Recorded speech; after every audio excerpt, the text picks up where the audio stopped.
Ahora sí queremos darle la bienvenida a un gran amigo de esta casa de Petroenergía, un experto minero, quien fue viceministro de Minas y ha trabajado en diferentes cargos importantes en favor de nuestro Ecuador. Nos acompaña Fernando Benalcázar. Muy buenos días y bienvenido. Buenos días, querida Susana. Primero, felicitaciones por volver con este importante programa de comunicación en temas mineros, petroleros, energéticos. Y reitero, una felicitación a todos los trabajadores del país que buscamos hacer la diferencia día a día. Claro que sí, muchísimas gracias, querido Fernando. Como siempre, bienvenido. Bueno, el día de hoy vamos a hablar sobre cuál es la situación real del sector minero en Ecuador. Estamos con algunos problemas, sabemos que tenemos 2 minas grandes en producción, pero de eso ya, de lo que iniciaron, han pasado algunos años. ¿Cuál es la expectativa para este momento, Fernando, en el sector minero? Bueno, gracias por la pregunta. En el 2019, cuando inauguramos las dos primeras minas a gran escala y combinadas con la tradicional pequeña minería, el Ecuador, pocos meses atrás, en el 2018, no exportaba más de 282 millones de dólares de toda la producción minera del Ecuador. Y creo que es importante, para arrancar este diálogo, poner en perspectiva que cerramos el año 2023, prácticamente 4 años después, con 3.325 millones de dólares.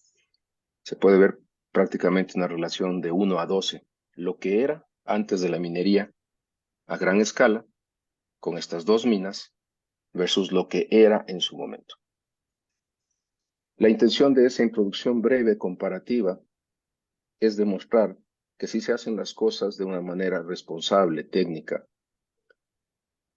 y que permita el crecimiento y desarrollo de un sector, el país podría estar en una condición muchísimo mejor. Lamentablemente, el Ecuador está inmerso en los últimos 3 años en problemas asociados con la inestabilidad, con la inseguridad y con la incertidumbre total para cualquier inversionista nacional o extranjero. Y eso es lo que he acuñado un término que desagrada a muchos y agrada a otros, que el Ecuador es un país triple I. La inseguridad jurídica es el principal problema. Si a una empresa estatal, como fue el caso de Petroecuador, mediante una campaña que arranca hace más de 10 años, totalmente fuera de lugar, el pueblo ecuatoriano, a través de una consulta, fue capaz de decirle: paren un campo petrolero, el campo ITT, de la noche a la mañana, en un plan que se buscaba en un año, decir, se cierra la producción y punto. El mensaje que da eso a cualquier otro sector o a cualquier otro inversionista es sumamente fuerte. Reitero, puedes hacerlo a la empresa nacional, ¿por qué no podrías hacerlo a la empresa privada? Y con una serie de antecedentes gravísimos en el sector minero, de situaciones similares que hemos visto, como proyectos que, inclusive contando ya con la decisión de sus accionistas y de los inversionistas que confían en esos proyectos, es decir, contando con la plata para transformar un prospecto en una mina, se ven parados ante la justicia ecuatoriana y quedan en el limbo. Unos terminaron ya transformándose en una demanda internacional en contra del Ecuador. Proyecto Río Blanco, 2018, podía generar 100 millones de dólares para el país, pero se paró, 2018. Otro, a seguir en la misma provincia de La Suay, Loma Larga, a la espera de resoluciones judiciales. Y sin irnos muy lejos, en las últimas semanas, el proyecto La Plata, en Palo Quemado, en donde las estrategias legales, y esto no es una crítica ni un insulto a los señores abogados y a los grandes estudios jurídicos que asesoran a estas grandes multinacionales, son tan creativos, son tan hábiles, que llevan, tomemos el caso de Palo Quemado, a la suspensión de una cuarta audiencia. En la tercera y última audiencia es del propio Ministerio del Ambiente el que solicita al señor juez: suspendamos esto. ¿Por qué? Porque simple y llanamente los abogados introdujeron un concepto de abuso y violencia en contra de miembros de las comunidades del área de influencia lejana, no inmediata, no del área de influencia adyacente al proyecto, sino de las personas que todos sabemos, antimineros, incitan a la violencia y están ubicados en La Pampa. Entonces, la creatividad es tan buena que este proyecto igual quedará suspendido por algunas semanas y quién sabe meses y años. Y así podemos seguir, y supongo que a lo largo de la entrevista podremos ahondar más con temas de la Corte Constitucional y otros. Pero no quiero dejar pasar que un gran momento que vivía el Ecuador a partir del 19, lo que estamos viviendo ahora, ¿puede cerrar puertas a futuro? Probablemente no, porque las grandes empresas que están en el Ecuador y que tienen sus inversiones tienen la tolerancia y el conocimiento que la industria minera es complicada en los aspectos sociales principalmente, no por su interés, sino por los grupos antimineros, y sabrán esperar al momento adecuado para ir creciendo. Porque en paralelo también podemos elaborar más adelante, hay muchos prospectos interesantes que han crecido también en los últimos meses en el Ecuador. Sí, y es importante comparar Ecuador con Colombia. O sea, siempre hemos visto que Colombia se ha desarrollado más en el tema minero. Precisamente hoy encontramos una nota que dice que el 49% de las empresas mineras están empezando a abandonar la minería en los próximos 5 años. Pero coincidentemente, los temas por los que abandonaría serían los mismos. El problema de estabilidad jurídica, problema de licencias ambientales, seguridad, rechazo de las comunidades a la minería y mejores oportunidades en otros países. ¿Qué tan parecidos somos? A ver, nosotros creo que en muchos aspectos podría decir que hay una similitud en el tema social, sí. Una lección aprendida en el Ecuador hace algunos años, hace pocos años, 3, 4 años, era el tema de la Corte Constitucional de Colombia. El Corte Constitucional de Colombia fue capaz de parar grandes proyectos de inversión en todo sentido y el minero fue uno de los más afectados. Hubo un cambio radical en la posición del desarrollo económico del país desde el Ejecutivo que influyó en mejorar esos aspectos. Acá, haciendo un paralelo, la Corte Constitucional va bajo el liderazgo de ciertos jueces que estaban en su interior, pero que ahora están afuera, que ya no son jueces, pero tienen un posicionamiento muy fuerte al asesorar a grupos de oposición radical para toda actividad de desarrollo de desarrollo de recursos no renovables. Son asesores de Estados Unidos, son activos en todas las actividades antiminarias que tú percibes y ves. Entonces, sí hay ese problema. Pero por otro lado, en el Ecuador antes teníamos un diferenciador que era el tema de que no era un país inseguro. Hoy día Ecuador es tan inseguro cuanto Colombia, probablemente más inseguro en muchos aspectos. Y hay otro aspecto que es común, no solo a Colombia, sino a Colombia, Perú, Brasil y Ecuador, que es la extracción ilícita de minerales.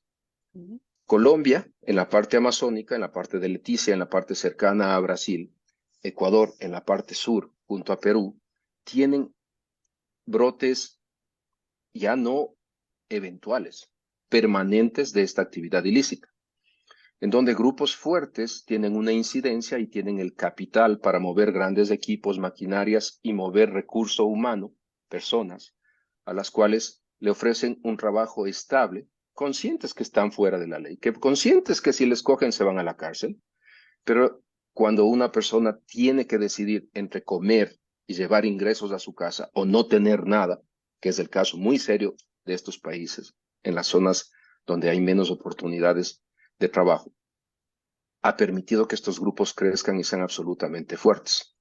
Es por eso que hay actividades. Hace pocos días, el gobierno americano, junto con Brasil y Colombia, tuvieron actividades muy serias de control en la zona donde más se afectaba la Amazonía y en la zona donde por décadas ha habido la extracción ilícita de oro. Entonces, ese es uno de los principales problemas y supongo que abarcaremos ese tema más tarde. Claro que sí. Y eso viéndolo desde la parte negativa, sabemos que la minería ilegal está realmente destrozando nuestra geografía, ¿verdad? Nuestros centros naturales, nuestros ríos, eh, y está llevando a mucha gente hacia allá, precisamente por lo que tú señalas, nuevas oportunidades en un país donde no hay empleo.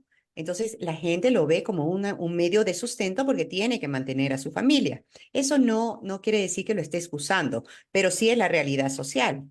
¿Qué hacer con la minería ilegal? ¿Cuáles deberían ser las políticas del gobierno ecuatoriano como Estado realmente y no como un tema de politiquería para llevar a todos estos mineros, que es gente trabajadora, hacia la minería legal?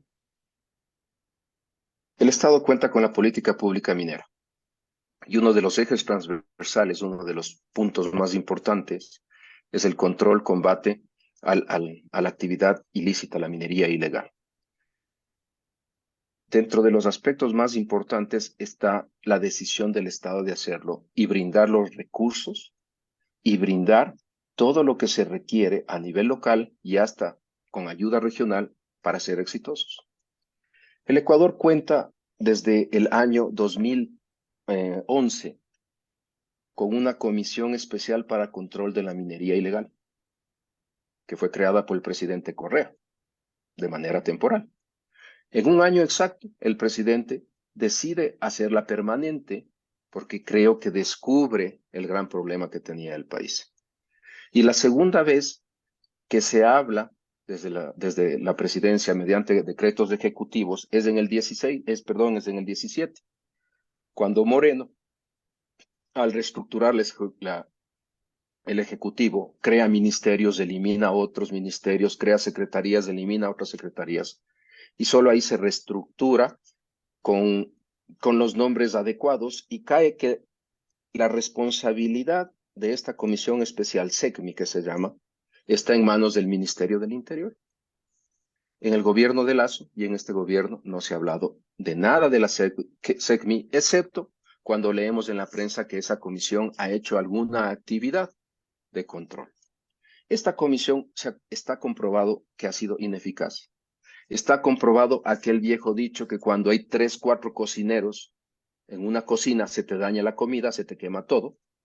Por más que caiga la presidencia en el Ministerio del Interior, no nos olvidemos que el Ministerio del Interior estaba encargado a la ministra del Gobierno. Hoy día, desde hace una semana, tenemos ministra del Interior. La Secretaría está a cargo de la Agencia de Regulación y Control de Recursos Naturales No Renovables, otra entidad que ha aprobado desde julio del 2020 que la fusión, si bien que fue una exigencia por decreto ejecutivo en cumplimiento con las exigencias de los multilaterales, no ha sido eficiente, no ha servido de nada. La Agencia de Regulación y Control Minero, que se extinguió, en algo ayudaba porque tenía gente. Hoy día tiene menos del 30% del personal que se requiere. Y la Agencia Nacional de Control de Recursos Naturales No Renovables, en todas las áreas, petróleo, minería, energía, ha tenido grandes problemas y uno de esos, lo que acabamos de ver en el tema energético, cierto tipo de resoluciones que no se tomaron, otras que se tomaron, han llevado a donde estamos, a una crisis permanente. Entonces la SECMI tiene que desaparecer para que nosotros desde el gobierno y desde el Estado podamos tener acciones y decisiones. Yo he lanzado la propuesta hace más de un año prácticamente en el gobierno anterior que debe crearse una entidad adscrita a la presidencia, llámenle Consejo de Control de la Minería, Consejo de Combate de la Minería Ilegal, llámenle como quieran, pero tiene que ser un ente que cuente con los recursos, que la propia presidencia esté al tanto de lo que pasa con eso. ¿Y por qué la presidencia? Porque el presidente es la cabeza del Estado y el presidente, al enfrentar algo que fue ya declarado en enero del 2022, que atenta contra la seguridad nacional, que es la actividad ilícita de la minería, tiene que ser algo que él controle. Haga un paralelo. El Consejo de Seguridad controla lo que le puede comprometer a la estabilidad del Estado ecuatoriano ante grupos terroristas, ante insurgencia, cualquiera que sea. Es así de relevante el tema de la extracción ilícita de minerales. Y estamos viendo como hoy día es tan galopante la actividad. El día de hoy una de las revistas más conocidas del país, Vistazo, junto con un grupo de investigación, se atreven a escribir un número, 1.200 millones de dólares en exportación de oro. A mí me sorprende. Si nosotros exportamos legalmente 3.225 millones de dólares, no puede ser que un 40% en números equivalentes ilegalmente se produzca oro y se exporte y se lo lava. El proceso de lavado, precisamente por la Agencia de Regulación y Control, que no existe y que no funciona, es sencillo. Para que la audiencia nos entienda, no es que tú sacas oro como se ve en las películas lindas que lavan como en los Estados Unidos, en el oeste americano, o los indígenas lavando con una bandejita y sacando las pepitas de oro. Eso es un porcentaje, el oro aluvial es mínimo. Para sacar el oro se obtiene material que contiene oro. Por darles un número, en la mina Fruta del Norte, por cada tonelada de material, por cada tonelada de roca que sacamos, encontramos entre 9 y 11 gramos de oro por cada tonelada. Es decir, 1 metro por 1 metro por 1 metro, para que visualizar una roca de 1 metro por 1 metro por 1 metro, yo saco de 9 a 11 gramos. Para eso trituro esa roca. Y después les llevo a procesos físico-químicos en lo que se llaman plantas de beneficio para sacar esos 9, 11 gramitos. ¿Cómo se da el lavado? Sencillo. Llegan a todas las plantas de beneficio, que son casi intocables, tienen un poder increíble, no hay Ministerio del Ambiente que les pueda parar, no hay ARCERM que les pueda parar. Cuando hacen las cosas fuera de la ley, a eso me refiero. La contaminación que generas en Portobelo es impresionante. El río Puyango es infestado de descargas directas al río. Llega el material mineralizado con contratos de compra o facturas de compra supuestamente a mineros artesanales, con guías hechas, emitidas y endosadas por la agencia que proviene de una concesión legal. Y como no sabemos los contenidos, milagrosamente pueden haber leyes o contenidos que superan los 100 gramos por tonelada. Cuando estoy dando un ejemplo de 9 a 11, una mina industrial que es considerada una gran mina. Y así, ese material entra, se procesa y ese material sale después ya como pequeños lingotes de oro, no de pureza total, pero de gran contenido. Y eso es lo que creo yo que tiene que tomarse en cuenta, que no podemos seguir haciéndonos los de la vista gorda desde el gobierno. Y de ahí yo sí creo que estamos en un punto que debe tomarse una estrategia desde la Presidencia de la República ya. Claro que sí, o sea, es una decisión presidencial la que se necesita, tanto para eliminar la minería ilegal como para dar apertura y apoyo a la minería, porque sabemos que la minería es el futuro del Ecuador en virtud de que el petróleo ya se nos está terminando y no tenemos gran producción. Estamos en los 484.000 barriles de petróleo diarios, ¿verdad? Tanto entre Petroecuador y las empresas privadas. Entonces necesitamos la decisión del gobierno nacional. Pero también no solo tenemos malas noticias en el sentido de la minería ilegal, también tenemos buenas noticias cuando las empresas internacionales apuestan en nuestro país y la apuestan a la minería, como lo han hecho pues algunas empresas como Barrick, Solaris, Hanrini. ¿Qué nos comentas de esto, Fernando? A ver, yo creo que hay que ser justos y hay que ser ecuánimes de lo que nosotros estamos expresando en este momento. Sí, cierto es que pusimos los problemas al frente porque es parte de la realidad y es parte de que genera dificultades para que nuevos grupos o nuevas empresas mineras en estas circunstancias consideren al Ecuador como un país de inversión. Y además si consideramos que algunas empresas también dejaron el país en el último año.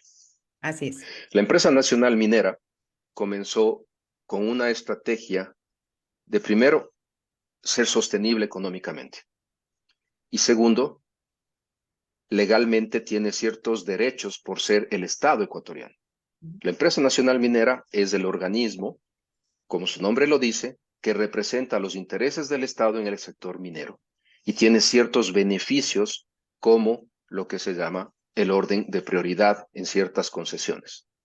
Si es que una concesión es de interés de la ENAMI la declara y se queda con esa concesión para su futuro desarrollo.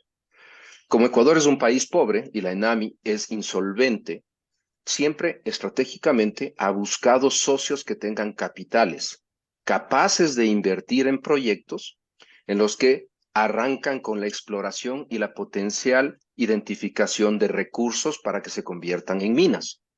Ejemplos claros de esas asociaciones, el caso de Codelco. La empresa más grande del mundo de cobre se une con ENAMI en el 2015 para buscar un proyecto que se llama Yurimagua, lleno de infinidad de problemas, pero a la larga ese es el concepto, buscar socios estratégicos. Los tres ejemplos que tú citaste, el primero fue Barrick. Barrick se unió en el gobierno anterior bajo la administración del ENAMI anterior y fue el primer contrato de cooperación para actividades de exploración con una inversión de 28 millones de dólares que se firmó en septiembre del año anterior. Y a este, bajo ese mismo concepto, le han seguido dos contratos. Un compromiso que se firmó hace pocos días, que es con la australiana Hancock, por 120 millones de dólares, para 6 concesiones, aproximadamente 28,000 hectáreas. Y el día de ayer se anunció que el tercer contrato se firmará con la empresa Solaris por 40,000 hectáreas para hacer exploración alrededor de su proyecto Guarinza, también por 25 millones. ¿Qué tiene esto de importante? Que un periodo de tiempo, aproximadamente, se van a invertir 175 millones de dólares en el país, que eso implica empleo, generación de oportunidades para proveedores de bienes y servicios y potencial empleo local y crecimiento local. Por otro lado, el 1% de eso es un pago anticipado que la empresa nacional recibe, es decir, aproximadamente 1.750.000. Eso le permite, como establece el estatuto, su autogestión y eso le permite trabajar. Entonces, este es un ejemplo claro que cuando hay una decisión política y una decisión de gobierno, se pueden mover las cosas. Entonces, el caso puntual de estos proyectos tiene otra valía, que es en aquellas áreas adyacentes o nuevas, porque en el caso de Barrick y en el caso de Hancock son adyacentes a zonas ya aprobadas, en donde hay actividades de pequeña minería o potencialmente de mediana y gran minería que han dado resultados interesantes. En el caso de Guarinza, por ejemplo, es absolutamente nuevo, es exploratorio alrededor del proyecto de ellos que tiene resultados muy importantes, pero las etapas en las cuales esas zonas no han sido debidamente estudiadas hacen la diferencia. Dicho todo esto, abrimos exploración, abrimos las oportunidades que haciendo en paralelo en el sector petrolero ya no se hace muchos años. Explorar y buscar nuevos recursos. Acá estamos abriendo la posibilidad de que en aproximadamente 108,000 hectáreas sean estudiadas y analizadas en busca de esos recursos. Claro que sí, pero también debemos tomar en cuenta que esto debe ser una decisión gubernamental que debe venir apoyada por el Ministerio del Ambiente. Sabemos que las licencias para todos estos procesos, tanto de minería como de energía, como del sector petrolero y otras más como construcción, salud y demás, dependen de licencias ambientales, las cuales están totalmente paradas y todos los empresarios se quejan de esto. Dos aspectos en eso. Aparte de la licencia ambiental, que es uno de los dos aspectos, también viene el tema formal de la decisión política de contar en el Ministerio del Ambiente con una estructura y capacidades para que esas licencias ambientales, que hoy día están comprometidas por el tema de una ley pendiente, que es la ley de consulta ambiental, dificultan drásticamente cuando en la entidad de emisión de dichas licencias no existe ni la capacidad, ni la habilidad, ni los recursos.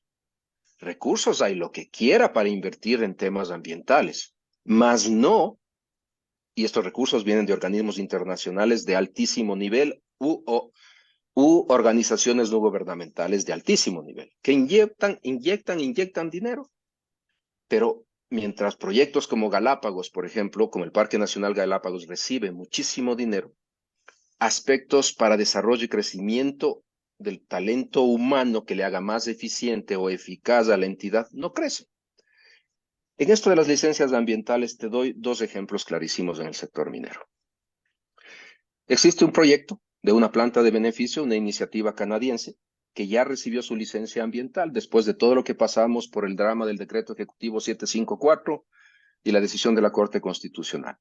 El proyecto Bactec es en Tenguel, en la provincia del Guayas. Es un proyecto que va progresando, va creciendo y probablemente en pocos años pueda dar una alternativa de planta de beneficio. Ya cuenta con su licencia ambiental. Y el segundo que cuenta con la licencia ambiental es el proyecto Curipamba El Domo.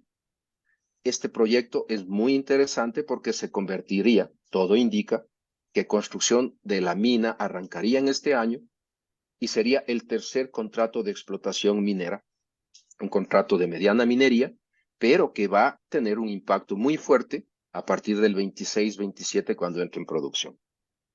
Pare de contar, no hay más licencias ambientales. Palo Quemado está suspendido porque están justamente, llevaron a la justicia el proceso de consulta ambiental que se hacía en cumplimiento con lo que el Ministerio del Ambiente ejecutaba. Porque recuerda que Claro, la consulta es al Estado. El Estado es el que tiene que hacer la consulta a través del Ministerio del Ambiente, no la empresa inversionista. así es. Entonces, esos aspectos sí son importantes a considerar y sobre todo van a tener un impacto en desarrollo de prospectos futuros. Te cito, en los últimos días hemos visto cómo la australiana Hancock hace una inversión conjunta, un joint venture que se llama, con la otra australiana Titan Minerals. Las dos buscan desarrollar un prospecto muy interesante de cobre que fue identificado con el trabajo de Titan de los últimos año y medio. ¿Para qué crees que el proyecto? Hay que invertir dinero. Y esa inversión se da a través de esta asociación conjunta. Ese prospecto, que puede ser muy interesante, puede generar mucho empleo, puede generar inversión, va a requerir la licencia ambiental tarde o temprano. Y es ahí donde el cuello de botella vuelve a cerrarse. Entonces, eso es otro de los aspectos que se necesitan cambios sustanciales y radicales, porque no puede siempre el Estado pregonar e irse, como fue el presidente, sin ningún tipo de antecedente similar, al mayor evento occidental de minería a comienzos de marzo y decir que el Ecuador es el destino ideal para inversión, que se compromete a la seguridad, se compromete, habló del tema de las licencias ambientales. A Pero yo propósito te de, pregunto, en a dos propósito meses y de eso, medio hemos visto, en este mes y medio hemos visto un cambio sustancial en alguno de los aspectos que se ofrecieron. No, porque las circunstancias del país no lo permiten. así es, a propósito de eso, el presidente dijo que iba a haber una inversión de 148.000 millones de dólares en este próximo año. Debemos decirle a nuestra audiencia que eso no es que el día de mañana vienen las empresas y ponen los 148.000 millones en efectivo y que vamos a dar trabajo para 50.000 personas. Eso no es así. A ver, no es con el afán de corregir. El número que yo conozco y que hizo pública la ministra son 4.000 millones de dólares y compromisos Ah, ya. inmediatos de inversión. Gracias. Declaración polémica. Declaración polémica y en muchas redes y en muchas entrevistas aclaré que no son 4.000 millones nuevos de inversión, sino que van atados a compromisos que existen ya en proyectos en el Ecuador y que irán creciendo a lo largo de estos años a medida que las condiciones de seguridad de la inversión se den. No nos olvidemos que ningún inversionista extranjero viene y pone un dinero en el Ecuador si no se firma antes un acuerdo de protección a esa inversión, que ese se firma con el Ministerio de Comercio Exterior, con el Ministerio de Producción. Entonces, toma años y toma el desarrollo y la entrega de productos intermedios, una licencia ambiental, un permiso de la comunidad adyacente, como son los GATS, las licencias que se requieren de los gobiernos autónomos descentralizados. A medida que varios aspectos o varios indicadores se van cumpliendo, el dinero va llegando. Pero cuando hay firmeza y compromiso de las partes a través de un contrato, sí se puede planificar generación de empleo periódicamente, cada 6 meses, cada año se puede ir incorporando personas. Y más aún cuando una mina entra en producción, antes de entrar a la producción misma, en la fase de construcción, sí hay un fuerte impacto positivo en la generación de empleo. 3 mil fuentes, 3 mil empleos nuevos se generan y después en la fase ya de producción decae al mínimo requerido para que sea una producción estable. En términos generales, es así como funcionan las inversiones. No son de la noche a la mañana, definitivamente no.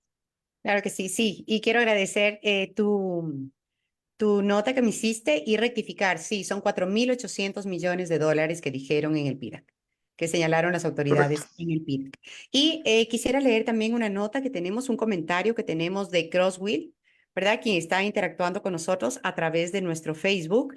Y dice, hay una colusión velada entre mafias mineras legales con los movimientos socialistas, grupos ambientalistas y mandos medios de la burocracia para frenar la minería normada. Son quienes incendian la conciencia de las comunidades, manipulan líderes para que no se otorguen permisos ni licencias, para que no pase la minería normada y se continúe explotando ilegalmente. Coincido 100% con ese comentario, porque hay demasiadas evidencias que esto funciona así. En donde usted cierra la actividad minera normada, me gusta la palabra que él utiliza, la actividad legal, milagrosamente, la actividad ilícita de extracción de minerales entra campante, galopante y se instala. Tenemos ejemplos donde hay excelentes prospectos y de hecho es una zona considerada como uno de los grandes distritos mineros en Ponce Enríquez. Es de dominio público como estos grupos ahora controlan muchísimas minas con un control directo, si cabe el término, ellos mismos tienen gente que opere para ellos y también mediante extorsión y chantaje cobran vacunas a las empresas que operan y aquellos que están en contra terminan como el alcalde de Portobelo y el alcalde de Ponce Enríquez. Entonces, Lamentable. eso es a lo que yo me refería, que esto es una decisión del Estado ya. Llegó al nivel, como se declaró en el gobierno del presidente Lazo, la actividad esta ha comprometido la seguridad nacional.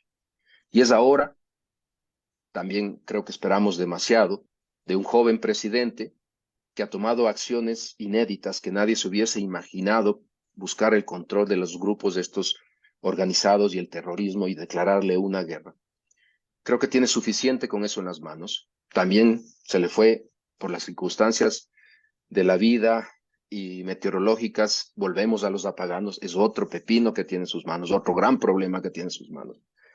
Entonces, no sé si él en los próximos 9 meses pueda fijarse en tantas cosas que el país necesita. Y creo que la expectativa de los ecuatorianos, incluido yo, tras ver esos resultados, es tener una esperanza que este representante del Estado, este presidente, pueda cambiar sustancialmente las cosas. Veamos, veamos. Pero sí, estoy 100% de acuerdo. La seguridad del Estado está comprometida por el tema de la extracción ilícita y todo lo que eso conlleva económicamente. Claro que sí, es un momento, en este momento quiero comentarles que hablando de las dos grandes minas que tenemos, ¿verdad? En producción en este momento en Ecuador, la mina Mirador, ubicada en Zamora Chinchipe, es la primera mina a gran escala del país y referente de minería responsable en Ecuador.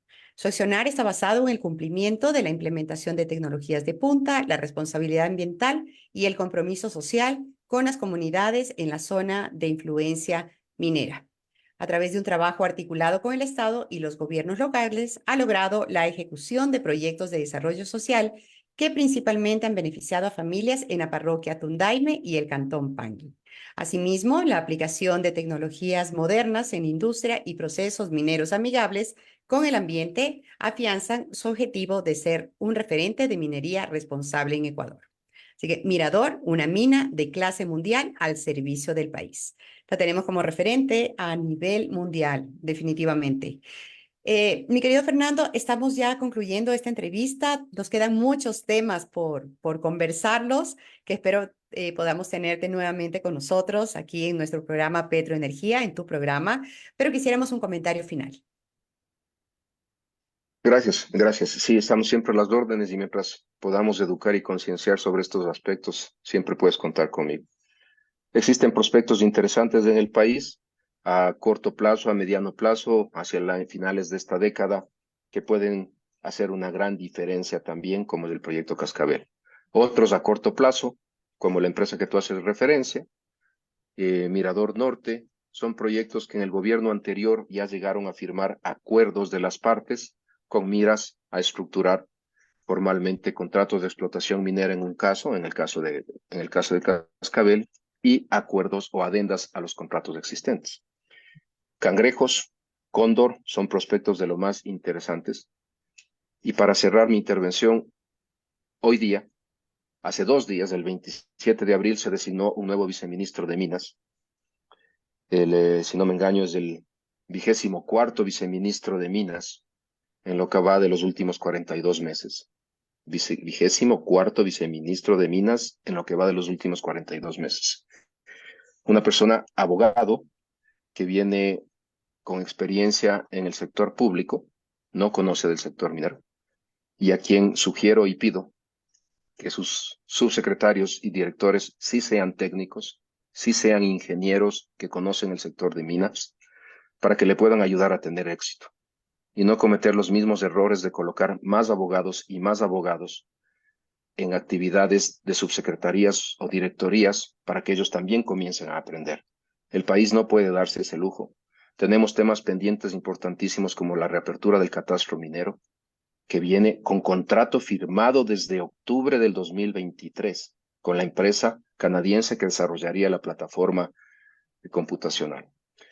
Entonces, con eso quiero cerrar aspectos positivos y negativos y sugerencias, y coincido contigo que el futuro del país sí puede estar encaminado a que el pilar económico nuevo sea la minería. Claro que sí. Muchísimas gracias por acompañarnos. Por acompañarnos siempre, un lujo tenerte en nuestro espacio. Y recordarles que el 10, 11 y 12 de julio de este año tendremos Expo Minas, Expo Conferencia en el Centro de Exposiciones del Bicentenario. Así que los esperamos allá. Tenemos varias actividades mineras que se realizarán durante este año, tanto a nivel del Ecuador como a nivel de Sudamérica. En octubre tenemos también en Perú, tenemos una feria importante en Perú, la Feria del Oro. Así que invitados todos amigos. Los esperamos el próximo miércoles, nuevamente reiterando nuestro saludo a todos los trabajadores del país y del mundo. Un abrazo cariñoso. Hasta el próximo miércoles. Gracias.